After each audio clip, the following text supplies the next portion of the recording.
Hello dear student, welcome to my YouTube channel.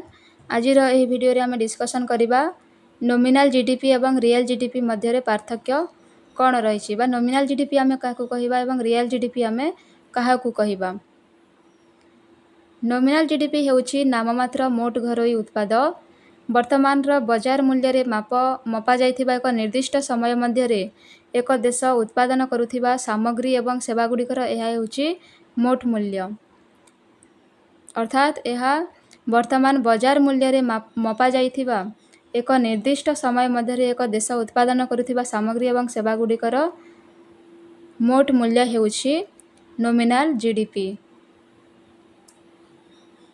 प्रकृत GDP बा real GDP कौन जे यह हेउछि प्रकृत मोट घरोई उत्पाद मुद्रास्फीति पई स्थिर हेउथिबा एक निर्दिष्ट समय मध्य यह देशर द्रव्य एवं सेवागुड़िकर मोट मूल्य अटे।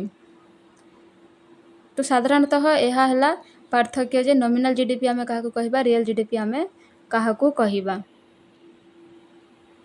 जदि वीडियोटी इनफॉर्मेटिव लगे ताहले do like share and subscribe. Thank you all.